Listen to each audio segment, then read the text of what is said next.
Greetings, friends. This is a second video of something to help us understand Halloween.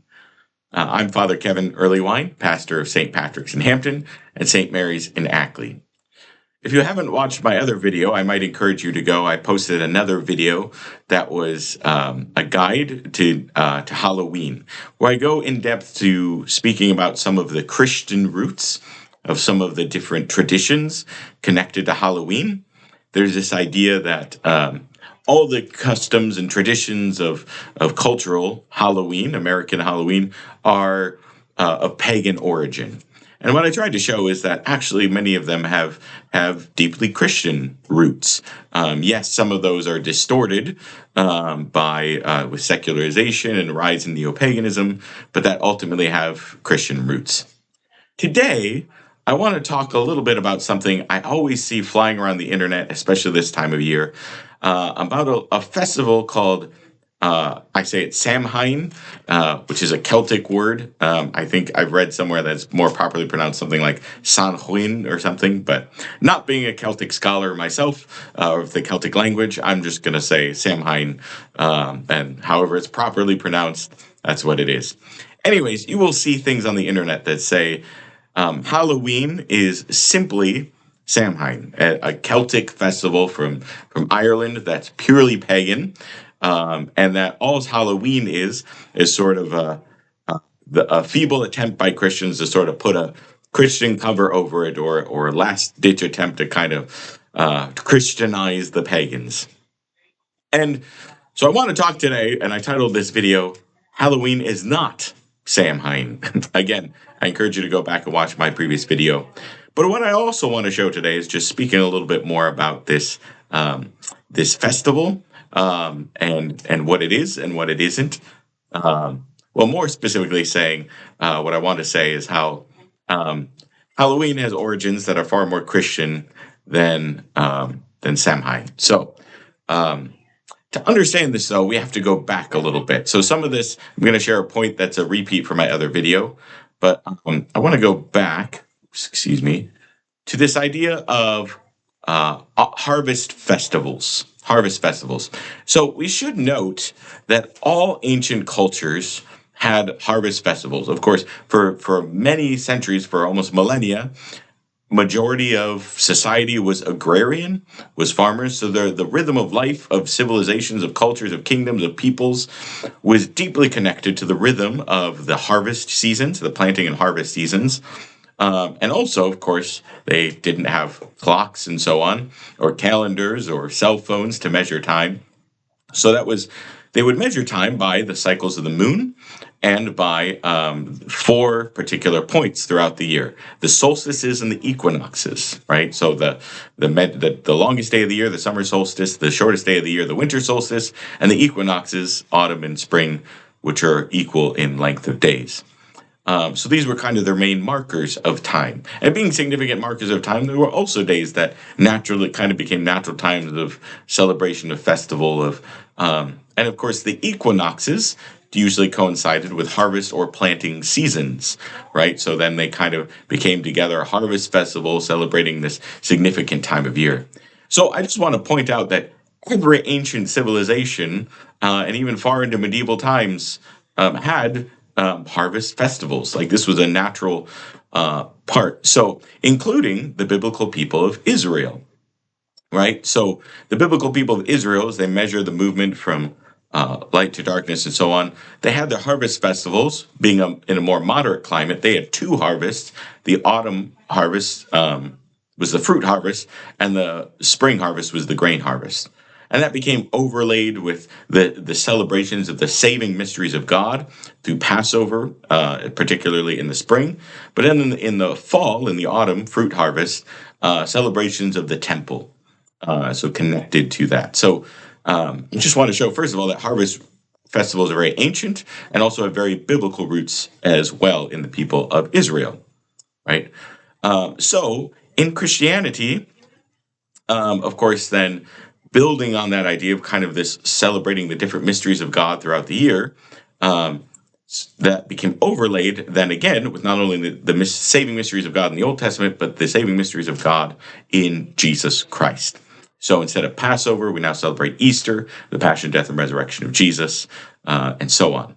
And so in the fall, then, well, Feast of the Temple, Christians don't have a temple of Jerusalem. The temple was destroyed, but also as Christians, we believe Jesus is the new temple, and so that we can sort of access that temple anywhere we encounter Jesus, and that mystically draws us up into the heavenly temple. So it would make sense then, building on a Jewish tradition, that in the fall, Christians might celebrate and commemorate the heavenly temple in the fall. So thus, the church has built up these different celebrations in the autumn connected to celebrations of those citizens in the heavenly temple, in the heavenly throne room of God, the angels and the saints. And so now in autumn, at the end of September, we commemorate the angels. September 29th, St. Michael the Archangel, and St. Gabriel and St. Raphael. And and October 2nd, we commemorate the guardian angels. And then at the end of October, we commemorate All Saints Day. So first of all, my first point is to say that that this idea of celebrating the fall has some biblical roots connected to building on a Jewish liturgical calendar. And the fact that it coincides with harvest festivals, well, like I said, the people of Israel had harvest festivals, and every culture had their own harvest festivals. So, yes, do some customs and traditions connected to those festivals as they became Christianized? Do some of those perhaps become part of the Christian celebration? Perhaps. But to say that it's thoroughly pagan is to miss a bit of the point. And I want to sort of hammer this home again with this idea of Samhain. So Samhain was particular in Ireland, an Irish tradition that had some pagan origins, was an autumn festival. They had their own unique autumn festival, as did every culture. But the establishment of Halloween, of All Saints' Day in the fall, simply is to try and sort of replace Ireland, is kind of ignorant. And why do I say that? Well, like I already said, there's these other biblical roots from the Jewish liturgical calendar that give reason to celebrate those days in the fall, and that it coincides with harvest festivals is natural. But the other thing is, we should look at the timeline of how this was celebrated. So Samhain is, let's look at the calendar here, this timeline, the celebrations here. So as early as the 200s or 300s in Christianity, there was a movement to there already was indicators of celebrating, commemorating different saints, and particularly some references to celebrating all saints that happen. Many times this was in the spring, kind of in connection with Easter and Pentecost. And then we should look at, then in 313 AD, Christianity was legalized throughout the Roman Empire.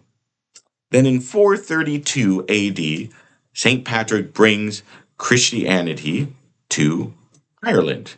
So Christianity comes to Ireland through St. Patrick, and actually he was quite successful in his bringing. There were many converts to the Christian faith. Many people took some roots in there. Just give me 1 second. I'm going to pull up another thing on my computer here. Tell me to better speak about this.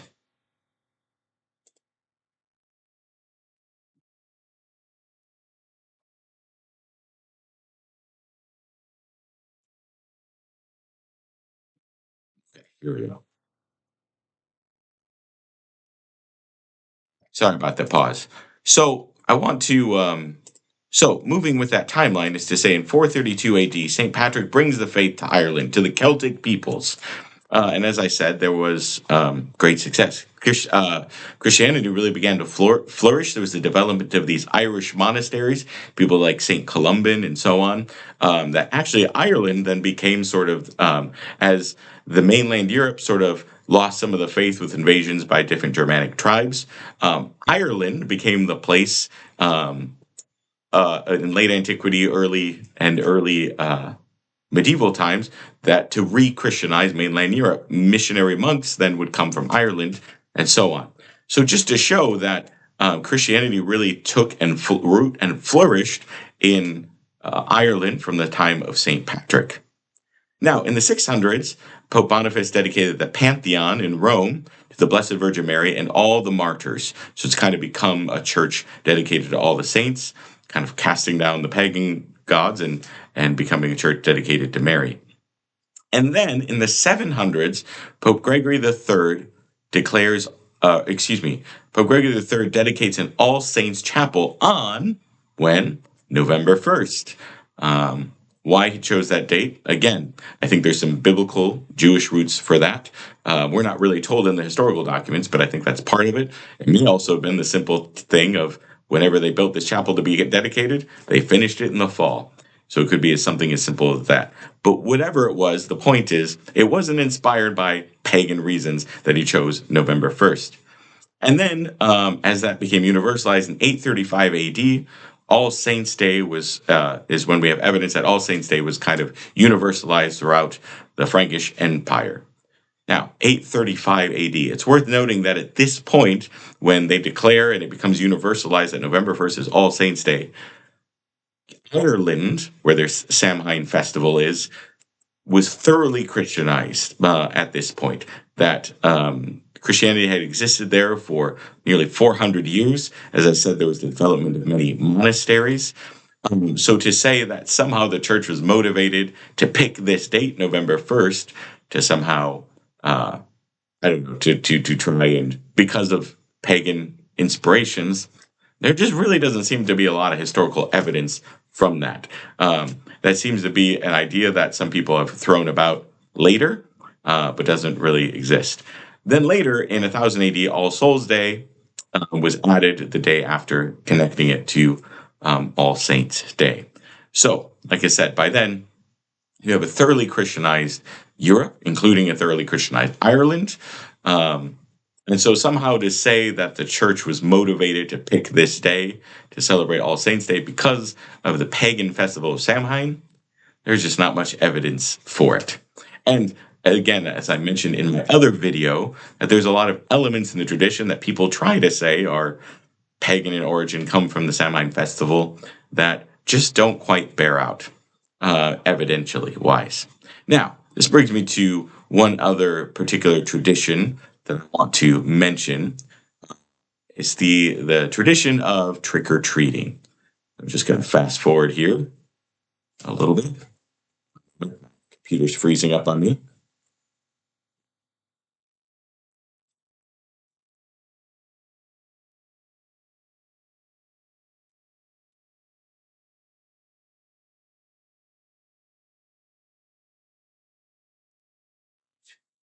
Computer's thinking again. There we go. Sorry for the hold on. Oh. Come on. Anyways, I want to talk about trick-or-treating.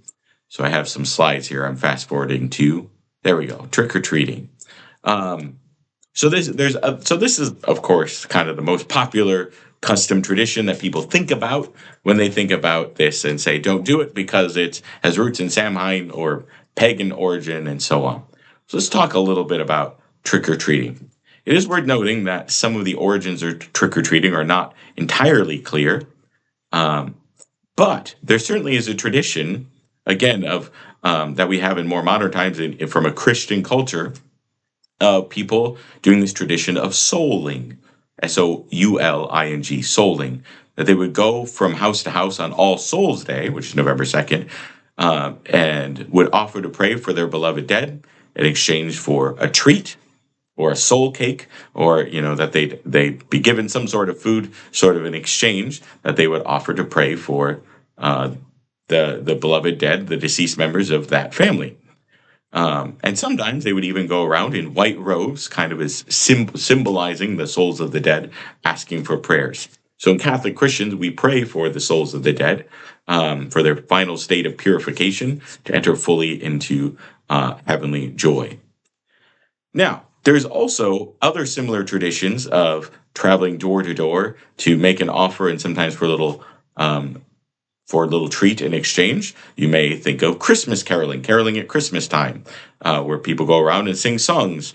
And sometimes that would come with an expectation that they would be given some food or drink. Think of the popular Christmas song, "We Wish You a Merry Christmas." There's a verse in there. Now bring us some figgy pudding. Now bring us some figgy pudding. Of course, this now we've sung to you. Now bring us a treat, right? We've done this thing for you. Now bring us some figgy pudding. And there's also some of the idea of wassailing was a similar idea of traveling around and going from door to door, especially of richer houses, and as part of the festival and asking for food, but usually connected to doing some sort of song or performance and then getting drink or food in exchange. Now, sometimes that wasn't as nice of a tradition. Sometimes there was more of a demand of give us food or we'll pull a prank on you, which is where some of the idea of trick or treat comes from. Um, so anyways, back to the tradition of souling. They would also usually carry lanterns. I forgot to mention that as well. But there's this tradition of guising as well that happened at various festivals. So, as I mentioned, that like Christmas caroling, but other festivals, especially in kind of the British Isles, it was common to have some sort of dress up theatrical performances in the streets. Some of them would travel as troops from door to door. So, this idea of guising, dressing up, and playing a short little tour play at a door, sometimes called mumming, or they would sing. So, there's also this idea is they would perform a trick as in a performance for you to receive a treat. Or they would threaten to play a trick, as I said, if not given a treat. But there's many traditions of this with many Christian festivals in England. For example, in Corpus Christi, which was established in the Middle Ages in the 1200s, in England there became a tradition of mystery plays. Where the different guilds, so like the smiths, the wool makers, the barrel makers, each guild of would come up with a play, usually telling some story of Christ or from the Bible, that were called mystery plays. So they would kind of use their skills to make these fanciful costumes. They sometimes make these wagons that had different they would build a backdrop for their play, and sometimes would do songs. So these mystery plays, especially like say with Corpus Christi, this became a tradition. The various festivals, which at this point were very much Christian festivals, and so too with the festival of All Saints Day or All Souls Day in the Middle Ages, and they developed traditions of or building on continuing the traditions of traveling around wearing costumes, dressing up to perform acts or plays, or travel door to door, sing songs, or as I said, the idea of souling. So the idea of souling, knocking on doors, offering to pray for the dead, and this idea of guising were common traditions. So that seems to be the origin of trick or treat, trick or treating, generally speaking. So regarding costumes, you know, simply, it's worth saying that just to dress up in a costume, even if something a little scary, this sense of drama or simulated danger in theater or fiction or movies, is a form of play and is not a bad thing in and of itself. Obviously, it can get excessive, especially when not everyone involved feels like it's at play. So simply to dress up as some scary thing, even to create in this form of play, a sense of drama, it's not necessarily a bad thing. I see this with children. I have nephews or little toddlers, and sometimes they like to pretend to be a scary monster and roar, and you pretend to be scared, and they love that, right? And it's part of the fun, right, of the game. So pretending to be a scary thing isn't bad in and of itself. Or vice versa. Sometimes children love to be chased. You pretend to be the scary monster, and they love to scream and run away. So there's nothing wrong with that, with this pretend of being a scary beast and so on. We just have to be careful that everyone involved knows it's simulated and it's just a form of play, because it can get excessive. So that's essentially what I wanted to say today. It's just that this idea that Samhain is somehow the main origin of Halloween, I just don't think it bears out. There's not evidence for it. It's very popular and common that people throw around online all the time without actually critically thinking about it. So what I hope I demonstrated today is that the origin of All Saints' Day comes from much more Christian origins, and even many of the traditions are of Christian origins. And the fact that it coincided with and the choosing of the date did not have to do with the date of Samhain. The medieval Christian world did not revolve around Ireland and when they had their pagan festivals. So, because by the time All Saints' Day was established, Christianity had already been well established in Ireland. So, hopefully, this was a helpful video to you. As I said, if you didn't watch my other video and you want to hear more about some of the Christian roots of Halloween, I invite you to go to that other video, A Guide to Halloween. Thank you for watching, and God bless, and have a blessed All Hallows Eve.